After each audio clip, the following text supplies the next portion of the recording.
네, 강의를 이어서 진행을 하도록 하죠. 자, 섹션 2와 섹션 3를 지금 동시에 진행을 하려고 하는데, 그 임계영역 접근 동기화에 대해서는 제가 지금 몇 번 말씀을 드렸죠. 그래서 이거에 대해서는 이제 추가적으로 언급을 안 합니다. 자, 유저 모드 동기화가 무엇이 있는지 그것에 대해서 이번 시간에 공부를 해보도록 하겠습니다.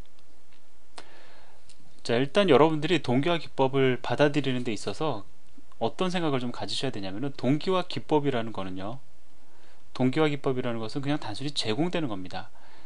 여러분들이 API 상에서 보면은 추상적으로밖에 안 보입니다. 시스템 함수상에서 보면은 추상적으로밖에 안 보이고요. 이것을 실질적으로 보기 위해서는, 그러니까 어떻게 동기화가 내부적으로 이루어지는지를 아시기 위해서는 좀 하드웨어적인 좀 지식이 필요합니다. 제가 간단하게 좀 언급을 드릴 거고요. 그 다음에 여러분들이 실제로 동기화를 사용을 하실 때는 뭐 그 함수가 정말로 내부적으로 무슨 일을 하느냐, 그것도 중요하지만은 어떻게 사용을 해야 되느냐, 그 사용 방법을 카피하시는 것도 나쁘지 않다고 말씀을 드리고 싶어요. 일단 사용하는 게 목적이고요. 그 다음에 어떻게 동작을 하는지, 물론 함수에 따라서는 어떻게 동작을 하는지 이해하는 게 상당히 중요한 경우도 있죠. 그렇지만은 이 동기화 기법 같은 경우는 그런 그 내부적인 인터널한 부분보다는 여러분들이 어떻게 적절히 사용해야 되는지, 그 사용은 하되 적절한 사용에 대해서 여러분들이 고려를 하시는 것이 훨씬 더 중요합니다. 그래서 일단 간단하게 제가 설명을 드리고요. 어떻게 사용하는지 그 사용 방법에 대해서 말씀을 드리고, 그 다음에 책에서 자세히는 언급을 안 하고 있지만 동기화 기법이 실제로 어떻게 그 둘 이상의 스레드가 동시 접근하는 걸 막는지, 그거에 대해서도 제가 간단히 좀 언급을 해보도록 하겠습니다. 자세하게 하려면 또 좀 끝이 없는 내용이 될 수 있기 때문에 가볍게 설명을 드리겠습니다. 일단 모든 동기화 기법은 여러분들이 키를 생각을 하시면 돼요. 그 지난 시간에 제가 그림을 보여드렸는데, 그 화장실에 얘가 있었죠. 일단 둘 이상의 스레드가 동시에 접근하는 것을 막기 위해서는 일종의 키가, 열쇠가 있다, 열쇠를 가지고 접근을 허용한다라고 생각을 하시면은 얘기가 딱 맞아 떨어집니다. 자, 여기 보면은 크리티컬 세션이라는 그 이거를 지금 구조체이든 뭐든 지금 그게 중요한 건 아닙니다. 이거는 그냥 하나의 자료용이라고 생각을 하세요. 이것이 크리티컬 세션 기반의 동기화 기법을 적용하기 위해서 사용되는 자료형인데, 이것은 키입니다. 이게 바로 열쇠예요. 이것이 바로 열쇠를 의미합니다. 자, 그래서 지금 열쇠를 생성을 한 다음에 초기화해 주고 있어요. 자, 여기서 얘기하는 초기화라는 것은 한마디로 말씀을 드리면 이제 임기영역 접근에 관련된 모든 것을 이 과정에서 스탠바이 한다, 이렇게 생각을 하시면 됩니다. 언뜻 보면은 그 초기화라는 개념이 상당히 막연하죠. 제가 한 가지 말씀을 드릴까요? 예를 들어서 초기화다, 그러면 그냥 뭐 예를 들어서 0이다 아니면 이게 1이다 이렇게 단순하게 생각을 할 수도 있지만, 내부적으로 조금 더 복잡한 과정을 거칠 수도 있다는 겁니다. 예를 들어서 그 임기영역 접근을 허용하고 또 허용하지 않기 위한 기본적으로 추가적으로 필요한 뭔가가 있다라고 하면 그 작업을 이 과정을 통해서 할 수도 있겠죠. 아니면 그러한 부가적인 작업이 전혀 필요 없으면 얘가 하는 일은 정말로 얘를 그냥 단순히 초기화해주는 일에 지나지 않을 수도 있을 겁니다. 중요한 사실은 얘가 어떠한 일을 하느냐가 중요한 것이 아니고, 이 과정을 통해서 내가 지금 동기화 기법을 적용하기 위한 최소한의 기본 작업을 내부적으로 처리하도록 요청하는 거다라고 여러분들이 이해하시는 게 도움이 많이 될 겁니다. 그것이 또 맞는 거고요. 그래서 이게 정말로 내부적으로 무슨 일을 하는지 여러분들 많이 찾으시는 분들 제가 몇 번 본 적이 있는데, 그건 중요한 게 아닙니다. 그 다음에 뭐 아무 일도 안 할 수도 있어요. 확장성을 위해서 직접적인 초기화가 아니라 함수 호출을 통한 초기화로 그냥 제약을 두고 있을 수도 있다는 겁니다. 뭐 꼭 이게 정말 그렇다는 건 아니고요. 내부적으로 준비를 하긴 하겠지만은, 자, 그럴 수도 있다는 겁니다. 그러니까 너무 그 의미를 부여하지 마시고 제공하는 방법대로 쓰라라고 하면 그렇게 쓰시면 되는 겁니다. 중요한 건 그 방법으로 어떻게 쓸 때 좀 더 내가 효율적으로 쓸 수 있느냐, 거기에 여러분들이 초점을 맞추시는 것이 중요합니다. 자, 그래서 그 크리티컬 세션 같은 경우에는 이렇게 요구를 합니다.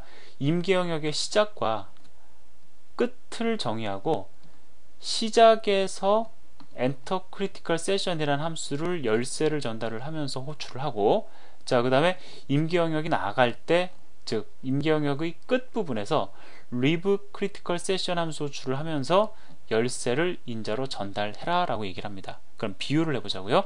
자, enter critical session이라는 것은 내가 열쇠를 획득하는 겁니다. 열쇠를 획득해요. 획득을 해야지만 화장실에 들어갈 수가 있겠죠. 자, 임기 영역을 화장실로 제가 비유를 하고 있기 때문에 지금 화장실이라고 말씀을 드리는 겁니다. 자, 열쇠를 획득을 해요. 획득을 하면은 들어갈 수가 있겠죠. 열쇠가 있으니까. 그러면 임기 영역을 빠져나올 때 내가 화장실에서 볼일을 다 본 거잖아요. 그렇기 때문에 열쇠를 반환해야 되겠죠. 얘는 열쇠를 반환하는 겁니다. 자, 따라서 모든 앞으로 뒤에 있는 내용들도 마찬가지지만 임계 영역의 접근은 획득과 열쇠의 획득과 반환의 연속으로 여러분들이 이어진다 생각을 하시면 돼요. 그 임계 영역이라는 이름을 준 이유도 여러분들이 아시겠죠. 임계 영역을 철저하게 지금 보호하도록 지금 디자인이 되어 있습니다.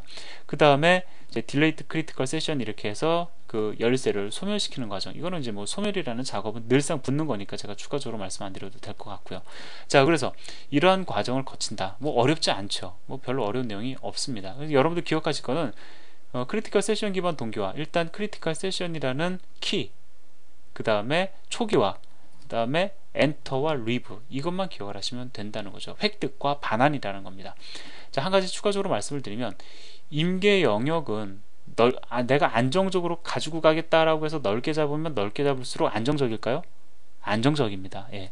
넓게 잡으면 안정적이에요. 예를 들어서 뭐 P라는 함수가 있다고 가정을 해보자고요. 자, 여기 보니까 임계 영역이 뭐 좀 있어요. 근데 지금 저는 언뜻 보니까 이 부분도 임계 영역 같기도 하고 이 부분도 임계 영역 같기도 하고 좀 복잡합니다.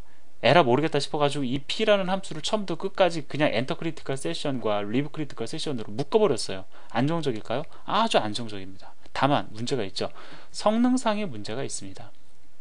왜냐하면 둘 이상의 스레드가 동시에 접근할 수 있는 범위가 그만큼 제한되는 거잖아요. 즉 하나의 스레드가 여기서부터 시작해서 여기까지 흘러갈 때까지 나머지 하나의 스레드는, 자, 이 부분 같은 경우에는 동시에 실행이 되어도 전혀 문제가 없음에도 불구하고 대기 상태로 빠질 수밖에 없다는 거죠. 자, 예를 들어서요, 그걸 제가 설명을 안 드렸는데, A라는 스레드와 B라는 스레드가 엔터 크리티컬 세션이라는 함수를 동시에 호출합니다. 그런데 누군가 조금은 빠르겠죠.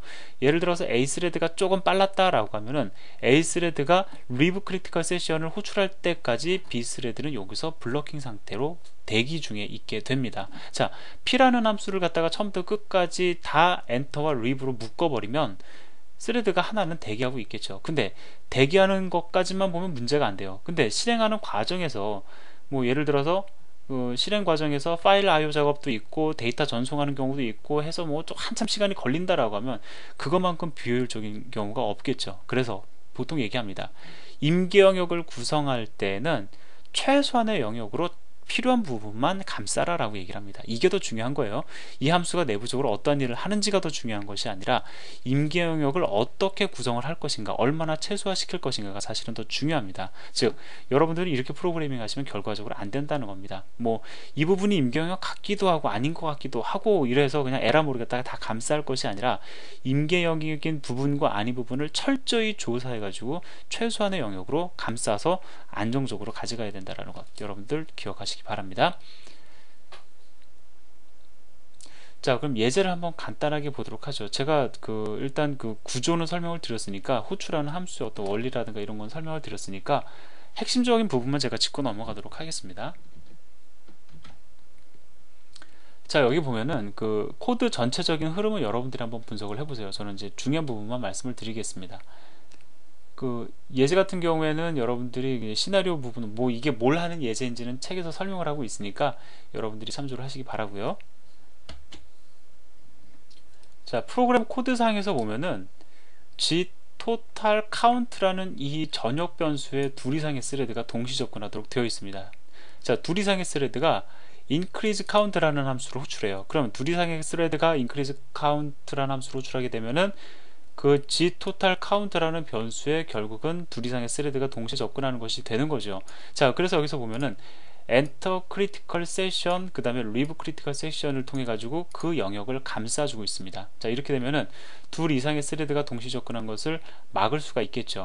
자, 이런 식으로 해가지고 여러분들이 임계 영역을 보호를 하셔야 되는데, 제가 보편적으로 보면 임계 영역이라는 게 뭐 되게 많은 코드의 블럭으로 구성이 되는 게 아니고요. 이렇게 간단합니다. 지금 실제로 한 줄이죠. 뭐 두 줄, 세 줄, 뭐 10줄씩 되는 경우가 그렇게 많지가 않다는 겁니다. 그렇기 때문에 여러분들이 또 신경을 쓰실 게 넓게 잡지 마시고요. 여러분들이 필요한 부분 한두 줄만 이렇게 그 보호를 하시기를 바랍니다. 되게 직관적이기 때문에 여러분들이 사용하시기 전혀 어렵지가 않죠. 자, 그런데 이제 어떤 생각이 또 드냐면은, 제가 지금 여러분들이 인터락 함수라는 걸 설명을 드리기 위한 건데, 자, 코드 잠깐만 다시 볼게요. 자, 지금 보면은 결국은 gTotalCount라는 값을 그냥 변수 하나 값 증가시켜 주는 건데, 이 한 줄이 임기 영역이라는 게 너무 좀 불합리하다라는 겁니다. 이것 때문에 지금 보니까는 키에 해당하는 것도 선언하고, 그 다음에 초기화도 해줘야 되고, 이 밑에 가다 보면 초기화 부분도 있죠. 그 다음에 또 뭐 엔터 크리티컬 세션, 리브 크리티컬 세션 함수 도출하고, 상당히 복잡하다라는 겁니다. 좀 더 간편하게 그냥 뭐 우리 요즘 간단한 거 좋아하잖아요. 간편한 거, 쓰기 편한 거 좋아하잖아요. 쓰기 편하게 좀 뭔가 제공을 해주면 안 될까라고 해서 제공이 된 것이 바로 그 인터락 함수입니다. 자, 인터락 함수 같은 경우는 뭐를 보장을 해주냐면, 여기 나오는 게 뭐라고 얘기를 하고 있냐면은 원자적 접근을 보장해 준다라고 되어 있죠. 이게 무슨 얘기냐면, 그 아토믹이라는 것은 한순간에 하나에 의해서만 연산되는 것을 얘기를 하는 겁니다. 즉 무슨 얘기냐면, 이 함수는 원자적 접근을 보장한다, 한순간에 하나의 스레드에 의해서만 호출이 완료되도록 허용한다라는 뜻이 되는 겁니다. 자, 그래서 어떠한 스레드든 간에 인터락 함수, 인터락 인크리먼트라는, 이거는 이제 기능적으로 보면 값을 하나 증가시켜주는 함수인데, 이 함수로 호출하면은 값이 증가되는 연산은 결코 둘 이상의 스레드에 의해서 동시에 진행되지 않도록 보장해 준다라는 뜻이 되는 거예요. 자, 그러면 그런 것을 보장을 해주기 때문에 우리가 크리티컬 세션 굳이 그렇게 설계 안 해도, 그냥 변수 하나가 크리티컬 세션이 그 임계 영역이라고 하면은 그냥 이 변수를 인자로 전달을 해서 이 함수를 통해서 값을 증가만 시켜주면 되겠죠. 즉 뭐 리브, 엔터, 이니셜 초기화, 그 다음에 딜레이트, 그 다음에 뭐 키 선언하는 그런 5가지의 불필요한 작업을 갖다가, 불필요한 작업이 아니라 그 5가지의 그런 번거로운 작업을 하나의 함수 호출로 아주 끝내주고 있는 겁니다. 간단화 시켜주게 된 거죠. 그래서 이렇게 그 임계 영역이 단순하다면 이러한 원자적인 접근을 보장해주는 인터락 함수를 사용하는 것, 여러분들 그 부분도 한번 고려를 해보시기 바랍니다. 그래서 인터락 함수 지금 책에 다양하게 여러분들이 기본적으로 필요로 하는 함수들은 소개를 해주고 있고요. 그 다음에 MSDN 참조해서 몇 가지가 좀 더 있습니다. 그런 것들도 한번 시간이 되시면은 참조해 보시기 바랍니다. 자, 그럼 이제 커널 모드 동기화로 넘어가서 설명을 드려야 되는데, 이거 들어가기 전에 제가 뭐 좀 몇 가지 설명을 좀 드릴게요. 여러분들이 궁금해 하실 수 있는 건데, 과연 어떻게 둘 이상의 스레드가 동시 접근하는 걸 막을 수가 있을까? 이런 부분 아마 여러분들 생각을 하실 수가 있습니다. 자, 제가 간단하게 설명을 드릴게요. 한 가지 사례를 말씀을 드릴게요. 예를 들어서요, 이거 어떻게 보면 이제 하드웨어적인 이해가 필요한 건데, A라는 스레드가 있고 B라는 스레드가 있는데, A라는 스레드가 그 다음에 B라는 스레드가 동시에 접근을 합니다. 동시에 접근을 했는데, 자, 이 부분이 임계 영역이에요. 그래서 A라는 스레드만 실행이 되도록 해야 됩니다. B라는 스레드는 이 순간 실행을 하면 안 돼요. 자, 그러한 경우에 가장 좀 무식한 방법 제가 하나를 말씀을 드려보겠습니다. 무식한 방법이라고 표현해도 괜찮을 것 같네요. 뭐냐면은, 자, A 스레드가 지금 임기 영역에 진입을 했어요. 절대 다른 스레드가 임기 영역에 들어오는 것을 막아버리고 싶습니다. 그러면 어떤 방법을 또 취할 수가 있냐면, 윈도우즈가 그렇게 처리한다는 건 절대로 아닙니다. 그렇게 오해하시면 안 되고, 그냥 힌트를 드리는 거예요. 여러분들이 나름대로 다양하게 자료 조사도 해보시고 상상을 해볼 수 있도록 그냥 머릿속에 많은 그림을 그려드리고 싶은 겁니다. 뭘 막아버리면 됩니까? 간단하게는 스케줄러가 동작을 하지 못하도록 막아버리면 되겠죠. 무슨 얘기냐면, 스케줄러가 동작을 안 하는 경우에는 어떤 문제가 생기죠? 컨텍스트 스위칭이 발생이 안 합니다. 스레드 간의 컨텍스트 스위칭이 발생 안 하기 때문에 A 스레드가 자기 혼자 실행이 될 수가 있겠죠. 그러면 A 스레드는 컨텍스트 그 스케줄러를 어떻게 정지시킬 수가 있을까요? 정말 무식한 방법은 인터럽트라는 거를 디세이블 시켜버리는 겁니다. 인터럽트를 디세이블 시키는 거예요. 자, 그러면 인터럽트를 디세이블 시킨다라는 게 무슨 얘기인지를 제가 또 좀 설명을 드릴게요. 이건 이제 인베디드 기반으로 여러분들이 혹시 개발하실 기회가 있으면 실제로 인터럽트라는 걸 디세이블 시켜보기도 합니다. 인터럽트인데 어떠한 인터럽트냐면은 뭐 타이머 인터럽트라는 게 있어요. 그게 뭐냐면은, 여러분들이 클럭 있죠. 클럭이 뜨잖아요. 딸깍 딸깍 딸깍 딸깍 이런 식으로 해가지고 이제 클럭이 뜨고, 이걸 이것을 기준으로 해가지고 이제 CPU가 일을 하잖아요. 자, 그러면 이것이 내부적으로 위로 올라올 때는 CPU 위로 올라와서 OS로 무엇으로 전달이 되냐면 OS에게는 타이머라는 인터럽트로 등장이 됩니다.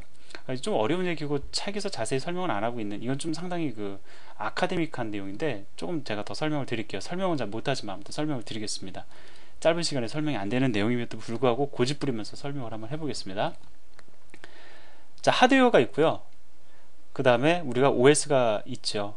하드웨어는 어떠한 현상이 일어났음을 OS에게 알려주는데, 이걸 뭘로 알려주냐면 인터럽트라는 걸 통해서 알려줘요. 즉 타이머도 지금 클럭이 발생했다라는 신호를 알려줘야 되는데 인터럽트라는 걸 통해서 알려준다라는 겁니다. 우리가 그걸 보통 이제 타이머 인터럽트가 발생했다라고 얘기를 하는데, 그럼 OS는 시간이 흘러가는 걸 어떻게 하느냐면은 이 타이머 인터럽트를 통해서 알게 돼요. 자, 그럼 시간이 필요한 녀석들 참 많죠. 스케줄러도 시간이 필요해요. 자, 그 다음에 우리가 공부한 게 스케줄러밖에 없으니까. 자, 스케줄러 같은 경우에는 라운드 로빈 방식으로 스레드들 간의 실행을 갖다가 동기화 시켜줄 때, 예를 들어서 1초씩 실행을 한다 라고 하면은, 물론 좀 더 짧은 시간이지만, 훨씬 더 짧은 시간이지만 시간을 재야 될 거 아니에요. 뭘로 재냐면은 타이머 인터럽트를 통해 가지고 재는 겁니다. 즉 하드웨어가 운영체제에게 시간을 알려주는데, 그 알려주는 방식을 인터럽트라는 걸 통해 가지고 알려준다라는 거예요. 자, 그래서 인터럽트를 통해서 알려주는, 이 인터럽트를 디세이블 시킨다는 건 무슨 얘기냐면은 인터럽트 신호가 오는 거를 갖다가, 즉 OS가 인지하는 거를 갖다 막아버리겠다라는 겁니다. 그러면 OS는 어떤 생각을 하느냐? 시간이 안 흘러가는 줄 아는 거예요. 지금 OS는 시간이 안 흘러가는 줄 알고, 즉 그러면 스케줄러는 뭘 할까요? 시간이 흘러가야 컨텍스트 스위칭 해줄 텐데, 컨텍스트 스위칭 안 해주면서 안 해주겠죠, 당연히. 왜냐면 시간이 흘러가지 않고 있으니까, 아직 시간이 덜 됐으니까. 그러고 나서는 이제 자기는 신났다 하면서 이제 그 임기 영역을 실행하게 되는 겁니다. 그러면 이제 나갈 때는 또다시 인터럽트를 디세이블 했던 거를 이네이블 시켜버려요. 그러면 이네이블 시켜버리면 또 스케줄러가 동작을 하겠죠. 자, 그러한 방식도 사용이 될 수가 있습니다. 그래서 그 시스템이 디자인 어렵지 않을 때는, 복잡하지 않을 경우에는 더 복잡하게 지금 그런 함수 호출하는 것보다, 물론 우리가 이제 어플리케이션 기반 개발할 때는 그런 기법을 안 쓰지만, 실제로 이렇게 타이머를 인터럽트로 디세이블 시켜가지고 동기화를 갖다가 하는 경우도 있다라는 건 여러분들 한번 더불어 기억을 하시기 바라고요. 이 타이머 인터럽트를 디세이블 시키실 때는 여러분들이 어셈블리 코드를 사실은 사용을 해야 됩니다. 관심이 있으신 분들은 그에 관련해서도 좀 더 공부를 하시기 바라고요. 예, 좀 벗어난 얘기를 했지만은 여러분들이 그냥 좀 관심을 가지면 좋을 내용이다 싶어서 제가 말씀을 드렸습니다. 자, 그럼 여기까지 말씀을 드리고요. 또 다음 시간에 이어서 진행을 하겠습니다.